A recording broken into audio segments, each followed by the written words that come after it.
Welcome to the Grow Strong Leaders podcast. I'm your host, Meredith Bell, and I interview business leaders who are committed to their own growth and the development of everyone on their team. If you enjoy my podcast, be sure to subscribe and rate it on your favorite podcast platform. Welcome to another episode of the Grow Strong Leaders podcast. For those of you like me who have been in this leadership world for decades, I have a wonderful surprise for you today. My guest is a young adult, and he's actually the youngest person I've ever had as a guest. You and I are going to learn a lot from him today. I'm delighted to welcome to my show Howard Leong. Howard, so glad to have you with me. Well, thank you, Meredith, and it's my honor to be your youngest on your podcast. I hope it'll be useful for your audience here. Well, I know it will be, and I know it'll be inspiring too, because I'm kind of in awe of all that you've accomplished already in your life. And I want to just give a little bit of background. I met Howard thanks to Asheesh Advani, the CEO of Junior Achievement, also known as JA Worldwide. Asheesh was my guest on episode 109 a few years ago, and I recommend you listen to that. It was a great conversation. He recently co-authored a new book with Marshall Goldsmith called Modern Achievement, a new approach to timeless lessons for aspiring leaders.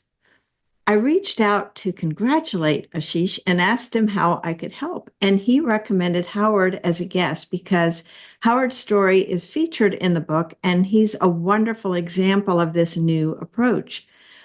Well, I initially thought it was a fabulous idea, and I discovered even more how much I loved it after my first conversation with Howard because of all the things he's done that represent this whole concept of modern achievement. I want to share those with you, at least a few of them, before we jump into our conversation. Howard is the research strategist at JA Worldwide, and he's currently building the JA Institute. He's a college senior specializing in econometrics and machine learning with 4 years of experience in software product management and international economic development. Howard was awarded the Global Student Prize in 2021 from JA for building an online marketplace, JA Malaysia Mall, for high school entrepreneurs, and they fulfilled over 1,000 orders in just 2 months. He also built an investment app that received the Webby Award Honoree 2024. And Howard has also consulted with the city of Calgary in Alberta on economics, AI, and electricity rates. So my listeners, Howard, I'm sure are amazed, as I was, at all the things that you have been involved with. And the other parts, of course, we're going to discuss today evolve from your, we'll call it your origin story. I want to have you share with us a little bit about your background so people appreciate what you've had to do to reach the point that you are right now in your own journey. Sure. I was born and raised in Malaysia, and you could probably hear from my accent that it's not really from Canada. But I moved to Canada when I was 19 for university. But my whole life has been spent in Malaysia, and it's a multiracial country, and has taught me a lot of things around how to navigate racial differences and also cultural differences. I think that's a very, very good kind of training ground for all of us who are aspiring to be global, to learn from different cultures and learn different ways of interacting. And when I was 12, my family used to operate a family business. It's a steel manufacturing plant. We have 2 factories, and it was closed down because of bankruptcy and mismanagement. And our family went from living in 2 big houses to one single 800 square foot house, fitting 8 of us. We had multiple people in the house, even with my grandparents, and also there's also my uncle's children as well. So that was really a tough time. And I still remember whenever I go to school, and people will ask me where am I leaving right now? Because you have neighbors as part of your school. I always try to kind of avoid the question because it feels to me that it's embarrassing that me living in a wealthy neighborhood, well-off neighborhood to a small house, and it was something I didn't want to show to my peers. So that was a great upbringing for me to learn about more about myself and how do we navigate through life. I see my mother who is pushing us through all this and having carried multiple kind of hats in the household to push us all through this and finally came out at the end where my parents are now in good terms. So that was where my upbringing and I think where how it has shaped my motivation and aspirations today. And it's been I think a priceless or worthy lessons to for me. Well, one of the things, Howard, I remember us talking about in our first conversation, and because you talked about it in your story, your parents, especially your mother, had certain expectations for you for what represented success to her.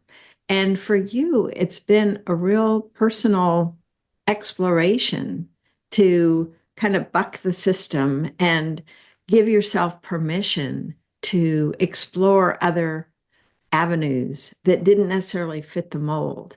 And I would love to hear what was your process, I guess, for thinking through and evaluating what was important to them, but then taking a stand for yourself. Yeah, I mean, I'm the youngest in my family, so that speaks a lot to the stereotype where we are the kind of a naughty one in the family and didn't really want to fit into a particular mold. So I guess back to the story and my upbringing, I think it's more of the fact that, given a tough situation, I've learned to navigate through life without a particular kind of framework or pathway. You had to adapt to your situations and make the most out of it. And that's what I learned and what I adopted throughout my career and the development of my educational journey as well.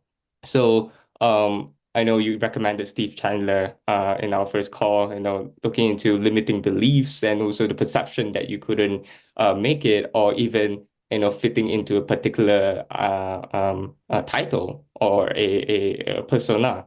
And what I found is that I resonated a lot with him that having what Asheesh called in his book, Modern Achievement, the naive audacity that you could do it is really powerful. That even though you are young, but you have the urge or the craving for knowledge to learn and to adapt. I think that's something that all young people should think about when they navigate through their career.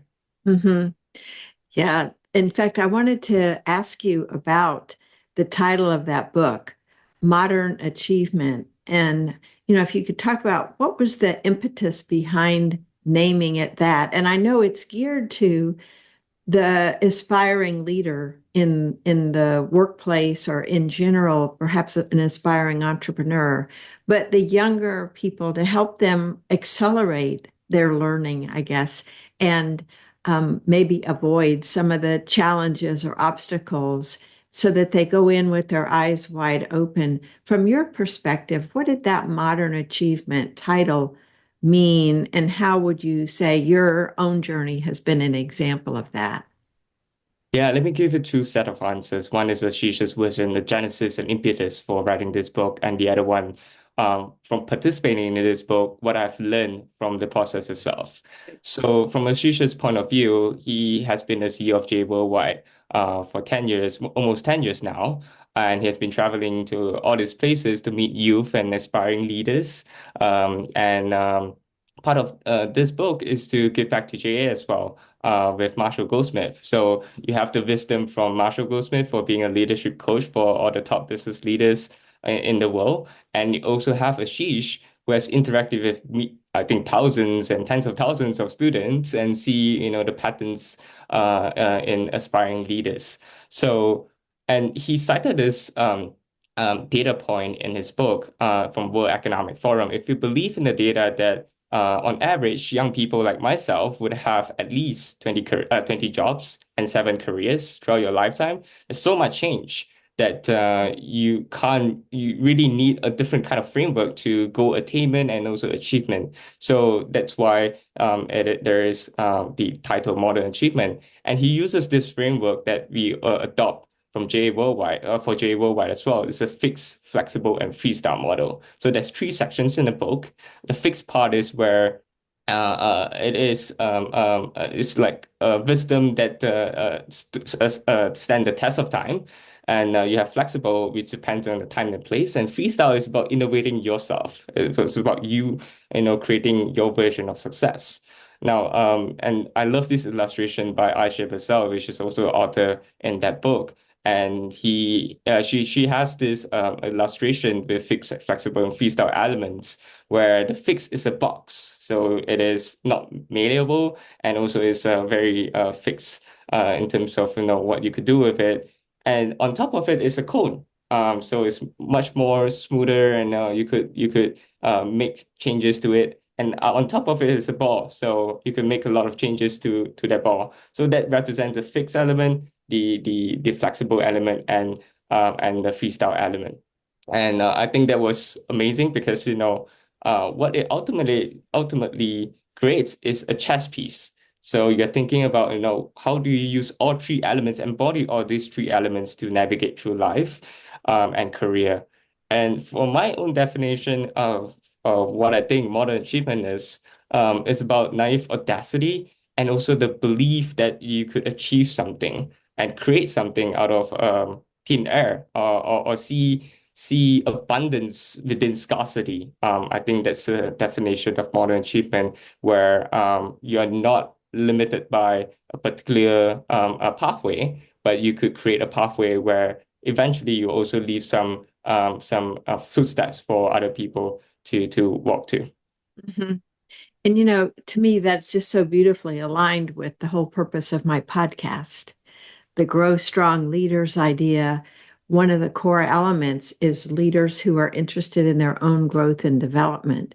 And to me, what you were just describing is such an important aspect of that. You can't stay static. If you're going to be having 20 different jobs potentially in a career, think of the adaptability you have to shift to from one organization to another, and even different industries or types of work. And you've really embraced that. It seems like you have, stepped into the unknown multiple times. And one of the things I love that I want you to share the story of is how you created an opportunity for yourself. You really took a stand for yourself. And I think that this is such an important lesson for every one of my leaders. We can't, no one, it was Nathaniel Brandon who said, no one is coming. It's up to us. And so you've really embraced that to speak up on your own behalf, advocate for yourself strongly. So I would love for you to share the example of that on getting the opportunity to study AI in England. Yeah, for sure. I think I owe it to JA, having developed this mindset that you could create something for yourself and to advocate for yourself. So to the story in the book, I had the opportunity to study at University of Oxford, studying machine learning and AI. And that was like my first window into really the technical and theory around, how all this generative AI work and all this machine learning, there's algorithms that are running our life actually works. So I'm an economics student at the University of Calgary, and economists, we usually deal with our own statistical model called econometrics. And there's not a lot of realignment with AI and how we apply those data sets into what we do as economists. And I believe that there is a huge opportunity for economists to dabble around this intersection between machine learning and also economics. We economists love the questions of causal, what causing something, And then the machine learning part is about getting us there to the causal question, and figuring out how we could use those algorithms to help us solve economic problems. So it was my first year summer. I enrolled into a introductory econometry course, and the whole course is about interpretation of a single line. So it is, the very basic of, how you do statistics and all the data points that you see in the news. And, the professor was like, hey, I think you have a knack for this. And he encouraged me to pursue that route. And, eventually he also offered me a graduate course in machine learning, as well, in economics. It's a graduate course, and I just finished my first year. So that gave me a lot of confidence boost as well. So I went back to him the next summer, in fall actually, when I was applying for this course and program and summer exchange. And he initially didn't really understood why I would want to go to the Oxford Robotics Institute compared to, try to learn the social science way of doing machine learning. But after reading my personal statement and, really understanding my motivation, he decided to sponsor me if I were to get in to the program. So he sponsored £1,000 for the program, and I got the chance to travel, and that led to more grants from the school and from the department itself. And that was such a transformational kind of experience for me, because I got to use the tools and really get my hands dirty with AI stuff. We have been talking about using AI, but what does it mean to be a creator of AI tools? And the other side of it is economists could also come in with the lens of the ethical and philosophical problems, how we allocate resources. So, these are the interesting problems that I'm currently, dabbling with. But I just want to bring back to the point as well. It's also having people that supports you and to see how they could help with your career. I think I wouldn't be able to do that if not because of professors as well, because he has been writing my letter of recommendation. He has been mentoring me with a lot of projects, research projects that I have. And I'm even in his PhD econometry course right now. So, these are the people who say, hey, just one email after the course that's telling me, and it costs nothing to the person to say that, hey, you really have a knack for this. Maybe you could try this. And that really opened up the avenue for me to explore more. And I owe it to him in terms of, my academic development there. Mhm. That's such a critical lesson for every leader, that when you see the possibility in someone, to acknowledge it to that person, because often they don't see it in themselves, right? And or they may think it but doubt it. And so to have that confirmation from someone you look up to, that you respect, it means so much. I think there are so many missed opportunities from leaders doing what you just described these professors did for you. It's just a key part of leadership. And I know besides the mentoring you received from your professors, you also have been mentored by Asheesh. And so, with his own unique journey, because of his background, um, he has brought to you, I'm guessing, some very rich experiences to share with you on your journey. And I would love for you to tell us, before you do, though, what you've learned from him. I would like my listeners to be thinking about, what unique experiences do you have that you could share with others who are younger, who are less experienced, that would help them accelerate their own learning?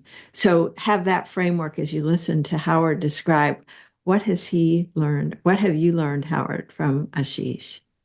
Yeah, Ashish has been a great mentor of mine. And he's been grateful for his time to mentoring me in terms of leadership capabilities and also how do we navigate through life. So there's three chapters in the book, in Modern Achievement in the fixed section, which talks about finding a mentor and looking beyond your parents for advice and how to become a good mentee. There's a bucket of gold there from Marshall as well himself in terms of thinking about how do we build relationships with a mentor.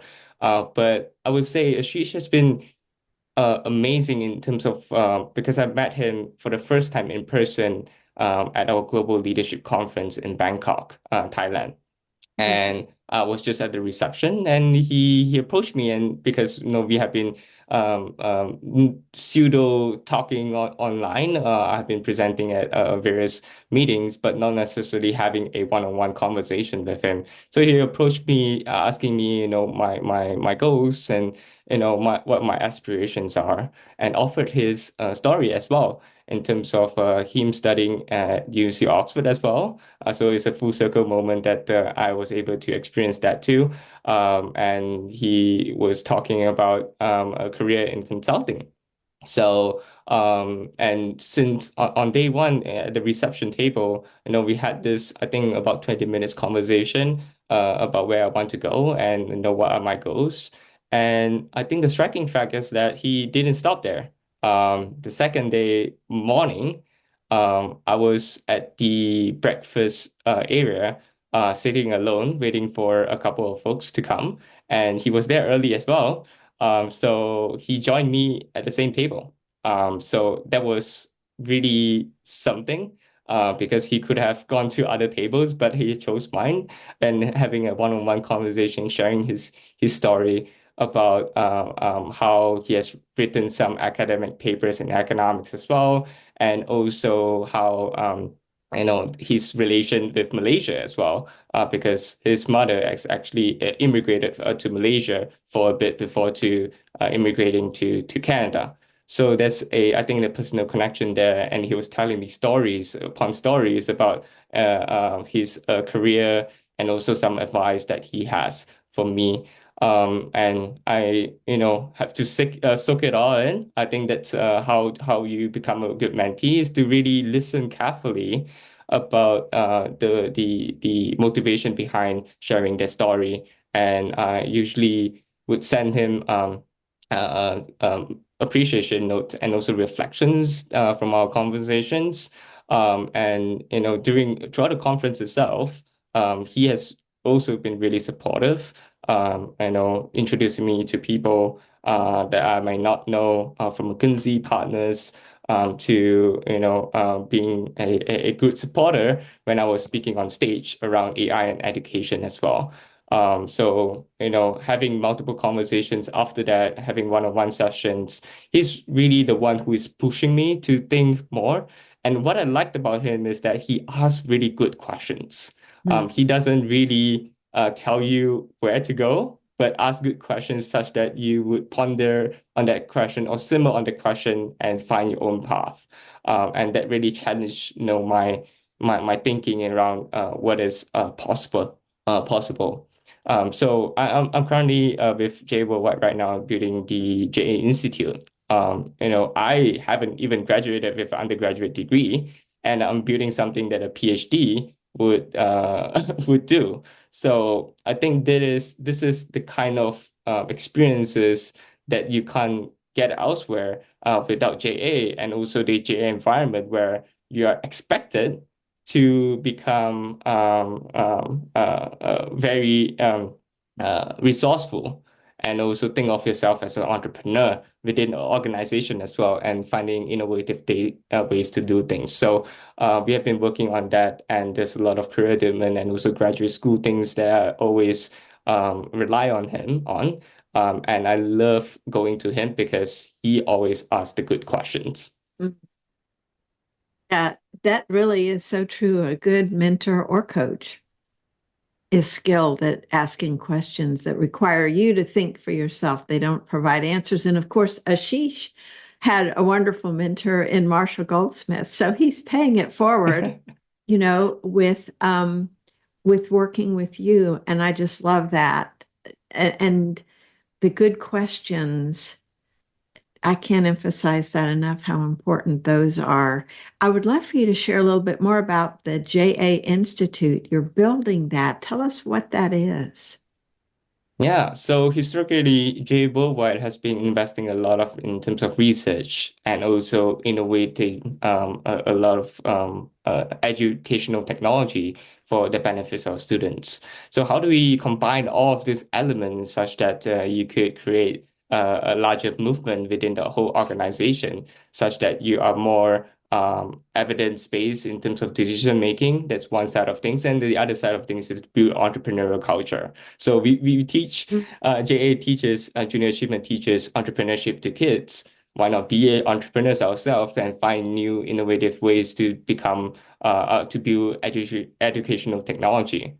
So there's two side of things, creating research on the issues of young people itself. Could be entrepreneurship, education, and economic development. How do we build financial literacy into the curriculum, or even think about self-efficacy as a piece of the curriculum in entrepreneurship? And the second piece of things is, building technology that benefits our students. So a couple of few examples that I could offer here. One thing for sure, the research piece, AI has been all over the place, but nothing has really been done in terms of research on underserved communities and digitally divided communities. So what we are doing at JA Worldwide is to run a 10-country randomized control trial to evaluate AI literacy. And also how we integrate AI into digitally divided communities. So think of these students who have not been using Google that much. And what if we expose them to AI? How would they make use of them? And how would that change the perception of their own abilities if they were to have a personal assistant to help them out with maybe creating a graphic or creating a textual data for promotional use for their businesses? So really building the self-efficacy piece into using AI. And the second piece of this, we are building something with a few key partners on using generative AI, so like ChatGPT, to look into how we could fine-tune it to do impact measurement. So traditionally, reporting is a quite arduous process. So one person has to sit down, read through all the reports, and try to summarize it such that it's useful. But with AI right now, we could use it to summarize all this textual data and also do the analysis on what we have globally. So, those few key projects, that is, the moonshots within the network, and try to gather the leadership in our six regional operating centers and also the member countries themselves. JA operates in 118 countries, and we have six regions across the world. Having all these people come together and think about how do we structure an agenda for JA in terms of research and issue that we want to tackle next. So that's the ideation for the JA Institute. Well, just from what little I know about you and your background, Howard, it seems like this is perfect for you to to be on the cutting edge and the forefront of creating an institute like this. And it reminds me of something else I wanted to ask you about, because your story in the book is in this section called Embrace My Inexperience and Cluelessness. And I love that phrase because it's true of all of us when we're starting anything new, right? We don't have the knowledge, we're clueless about it. One of the things I've just come to admire about who you are is you don't let that phase you. It's like, okay, here's where I am. I acknowledge that, but it's not going to stop me. And so, talk a little bit about how did you get to the place that you don't allow your lack of experience, your cluelessness to hold you back? Yeah, for sure. I mean, one thing for sure is that you could only take the cluelessness and the inexperience that far. But what we could do in our own power and own set of circle of influence is doing the homework itself. So what I've done for the J Institute, I mean, I haven't even graduated from undergraduate. I only have a couple of research experience, but I find this unique opportunity for JA to talk about issues about young people and also building technologies for good. And I've been dabbling around entrepreneurship on my own journey as well. And that accumulated some experience in terms of what this could be. But I think the most important part of this is doing a lot of homework. Before I pitched this to the chief operating officer and also Asheesh, I've done numerous amount of homework around whether there's a nonprofit out there that has an institute. That's one. And the other thing is that how institute operates. So checking on LinkedIn, checking on the website in terms of who funds, this kind of projects, or even looking into how we structure this kind of organization or a sister organization or a research arm as part of a nonprofit. From reading books from Kinsey's CEO Excellence book on how you think about gathering the right influential people to join your advisory council, to also research about what kind of model works. So part of the genesis of this, what we call JA labs, which is the experimentation piece, and also the development piece of the institute, is borrowed from a book by Safi Bakal on loonshots.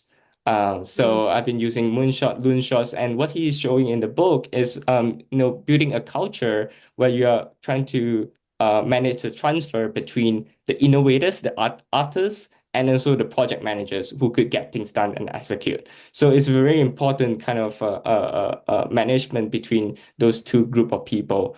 And having all this homework, I guess it all comes down to best guesses and also learning from the senior leadership themselves, who has done a couple of these pieces together and try to convince them, hey, this could be a larger opportunity than just one stream of work that we do. And I guess that's my advice, which is to do a lot of homework, because even you have a clueless, the information is at your fingertips.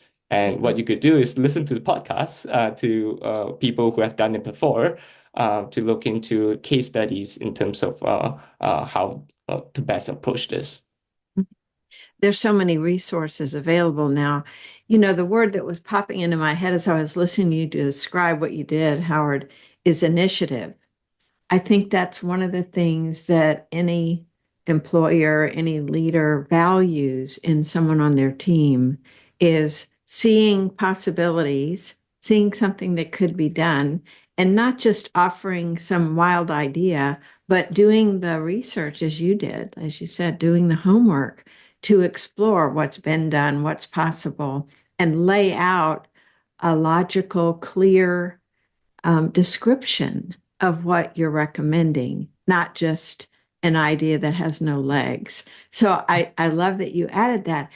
It's that whole thing, though, of seeing what could be and then taking the initiative to explore and bring to the table, whoever is at the table that needs to hear this, what you see as a recommendation. And I think that's so powerful. And it also makes me think about, what do you see being in the younger generation? What are some of the unique strengths of people in your age group that employers might be overlooking? That if they, open their eyes and stay open to possibilities without judging or making assumptions, what are some of the strengths that your Yeah. age group has? Meredith, I think you hit the point without judgment of young people. I think that's really important, coming in with the mindset that they have something to contribute rather than directing them what to do. Is something that the employers and also more senior people could really reflect on. And that's what has benefited me throughout my career, having the key few people who advocate on behalf of me to think that this would be a good idea and let him run it. So I would say a couple of things. One thing for sure is that young people has the insatiable kind of drive to do things. And much often, if you go into corporate world, we are limited by a lot of arduous process or even bureaucracy, and not being able to do this or that.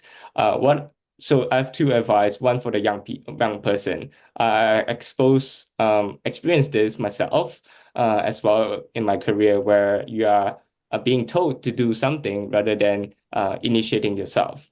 And what I usually do is that I'll be a little bit naughty in a way where I will just do anyways and just present the output to them and say, hey, if you want to adopt this, adopt it, but I've done the work. And for myself, I have the learning from the experience itself. So I think that's very valuable, even though the output has been retracted in some way or even limited in some way. So one key story is I could talk about this is when I was consulting on an AI for the city of Calgary. I produced this 56-page AI report on the future of city of Calgary.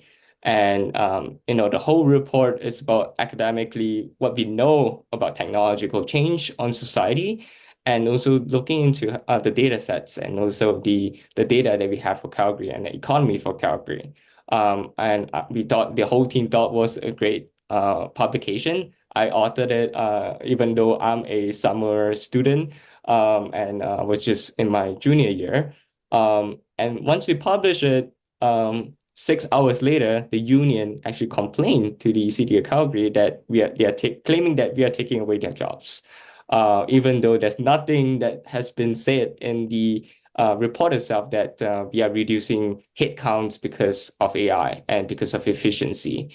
So even though the report has been retracted, I have the immense learning from producing my own report, a 56-page report, and the whole team loved it. And there are key personnel within the leadership team who has read it, and I think that's what's important. So initiating it without regard about whether it would be a work that has been recognized by other people, but really learning from the journey and the process itself, even though you might not have the outcome that you want, but ultimately it's your own benefit to initiate and learn from this. And the second piece of this is back to your point, is not to impose limiting kind of restrictions on young people, and also especially fresh graduates in terms of what they can do and the portfolio that they hold. And I mean, I've been in a privileged position speaking of this because I work at J Worldwide, which is all about investing in young people and having young people driving things. So the environment that I had was amazing for me to learn, even though I do not have all the credentials, all the capacity to do a particular thing. I love those examples. First of all, you reinforce that importance of initiative, taking initiative, seeing things that could be improved, could be done differently, and trying it out. And I think it requires a leader who's open-minded and willing to allow for experimentation, because there's so many new and exciting things that can come out when we don't require, as you say, somebody to do what we've always done, walk in lockstep to the traditions that we've had. And I think that where I just keep reflecting on changing jobs 20 times in a career, if a company hires someone and gives them these opportunities to grow, learn, expand, I think that individual will want to stay in an environment where they are given that opportunity rather than shifting to another organization. Do you see that as being a possibility? Oh, for sure. I've been involved with JA. So I was a JA student myself when I was 16, back in 2018. And I was going through the JA International Trade Challenge, where you have to write a business case for a product in a different country. So you get to learn about a different country as well as, learning the business skills and also the entrepreneurial skills in terms of how do we create value.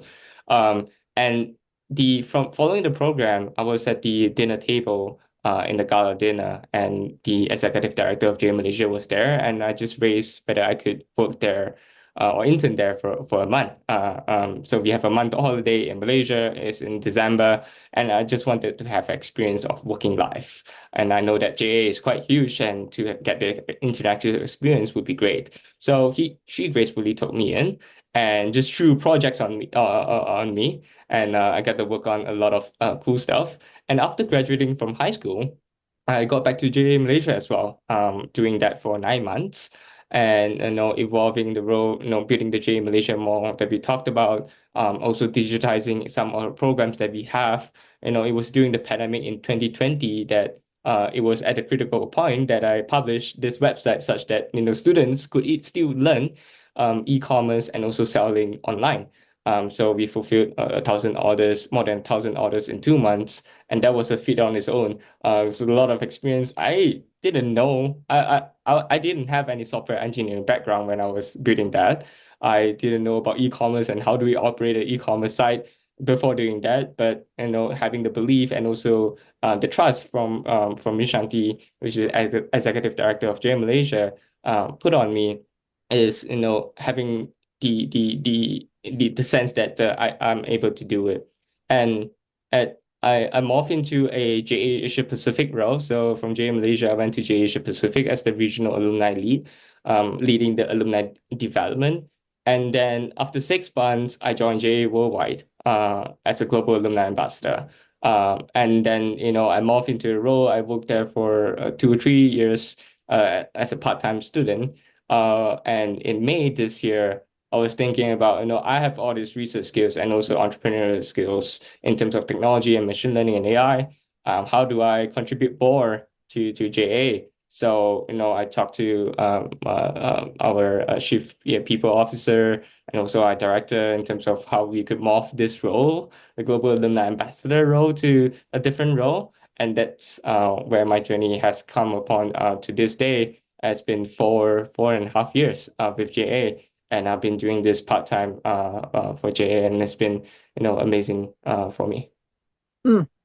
I love I love concluding with this because Howard, what you just described is to me what an organization would dream of with someone who's come on board working with them, always exploring how can I increase my skill set and make an even greater contribution to this organization. And in your case, even coming up with a new position that allows you to make an even greater contribution. I think that that is a reflection of the culture that Asheesh and all the other folks there at JA have created so that you feel free to make such a recommendation, to advocate for not just for yourself, but how you can make a greater contribution. And I think that's a key takeaway from our discussion here is not just looking at how can I advance here, but how can I contribute and in the process continue to grow myself and expand my capabilities so I become even more valuable. Does that all ring true for you and your experience there? No, Meredith, I agree. And that's part of a reason why J Worldwide was the part of the Forbes top 100 innovative companies, along with Google and Apple. And it was the only nonprofit who made the list. Mm. And it is the fixed, flexible freestyle that actually drive the organizing and empowering people and also local program implementers to make decisions for themselves. You could think of, this huge organization that we have with 118 operations that there's so much nuances on the ground that we couldn't make a top-down decision in terms of what they do day to day in terms of the programs that they deliver. So really empowering the people to do what's best and what they think is best has been a truly, for myself, a truly transformative experience. And for my own learning as a leader, to really replicate this for other people as well, empowering others to achieve more. And that's why it's been adopted into the book, Modern Achievement, Fixed, Flexible, Freestyle, in a more individual sense, not on the organizational performance sense. But I think there's a lot of value in terms of how we navigate this with this framework. Mhm. Well, Howard, it has been such a pleasure to have you as a guest and have you share your story, your experiences, your learnings, and your insights. And I would love for you to share with people how can they connect with you and how can they get a copy of Modern Achievement. And I think you have a hard copy. I have the Kindle, so I can't hold it up, but you can hold up the book and show that. How can people connect with you and get the book? Yeah, so you can look me up on LinkedIn, Howard Leong, Leong, or even on my website, Howard leong.github.io to find all my work. And for JA Worldwide, it's jaworldwide.org. If you want to volunteer or become a board member for your local country, JA USA has 100 operations on the ground. So each community has its own JA. So be sure to connect with them to mentor students like me and to inspire them to pursue your own path as well. And for Modern Achievement, it's modernachievement.com. It's available on Amazon.com and also Barnes and Noble. This is Modern Achievement. That's great. Oh, thank you. I love that you put in a plug for JA. That's great. It is such a wonderful organization, and there are so many different opportunities and ways for people to be able to volunteer. Howard, I'm looking forward to staying in touch with you and hearing about the impact you have, not just in JA, but in other areas of the world, just because of who you are, your commitment to growth, learning, and contribution. I just admire you and who you are and where you're going in the world. Thank you. Thank you, Meredith. Thanks for tuning into my podcast. Now head over to growstrongleaders.com and check out the powerful tools we've created to help leaders strengthen their character and communication skills. Until next time, I'm Meredith Bell.